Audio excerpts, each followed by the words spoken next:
Well, it's now a week later, and guess what's back on the wall? Yep, the MPP Solar LV6548's. Now, for my last video, I had some problems there with the 6500EX's.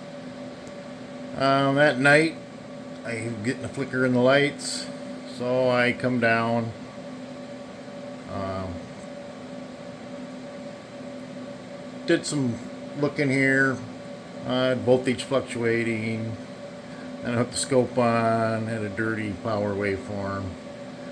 But I decided to take that bonding screw out of the loads panel, and nothing improved, and I thought, I don't know, I'll have to look at it later. And I was getting pretty late at night, so I said, screw it, I'm going to go to bed. Well, I turned the light off in the basement, and guess what? The lights were glowing with the switch off.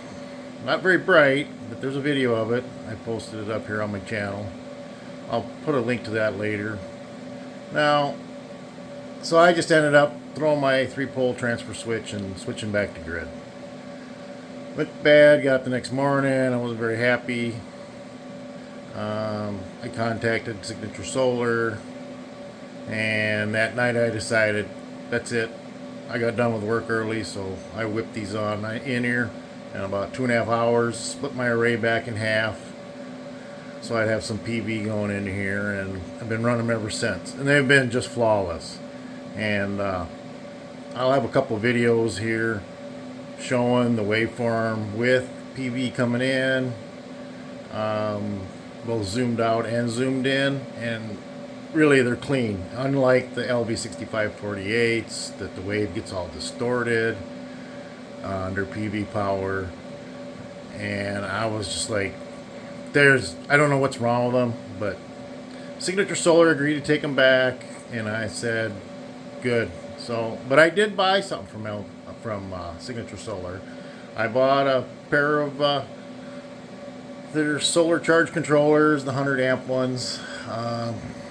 They'll be here in a few days, and I'll end up splitting my PV off of my inverters here and just running them through those solar charge controllers so I can get my full array back up, running, get some good PV coming in here. I've been running my mini split, my Pioneer mini split every day, all day long, and I'm just barely keeping up. I've never hit 100% back on my battery, but usually I'll hit around 90-some%. And, you know, it maybe uses 10% overnight, so, you know, I've been holding anywhere between 70 to 90%, and really, you know, with the long days here, it's just fine.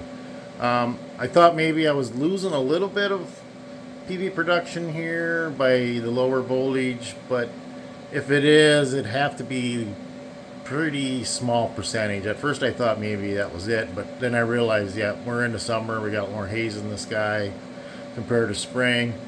You just don't quite get that clear good sun. Plus my panels had a lot of dust on them, so, you know, it was spring and things are dry and the dust blowing around, and so I thought about pulling 4 more wires so I could just, you know, run that way under 250 volts, but, you know, it required more breakers, more this, more that, even though I already have an IMO mounted that I'm not using here. But I decided, no, I'll just buy the 2 solar charge controllers, hook those up separate, and I'll be good to go.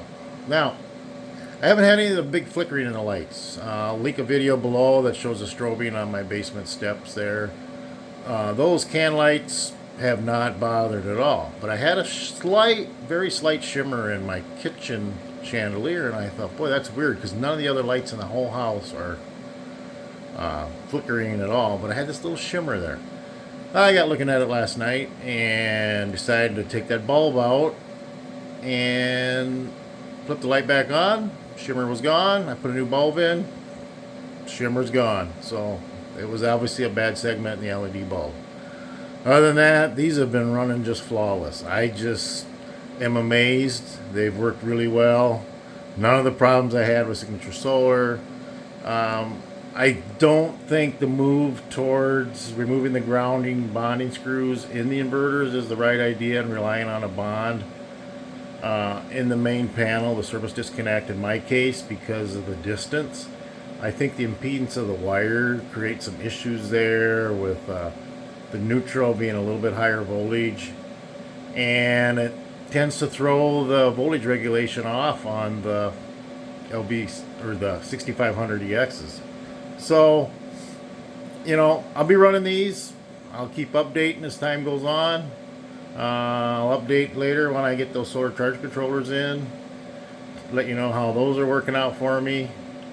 Other than that, things are looking good. So, I'll talk to you later. Bye.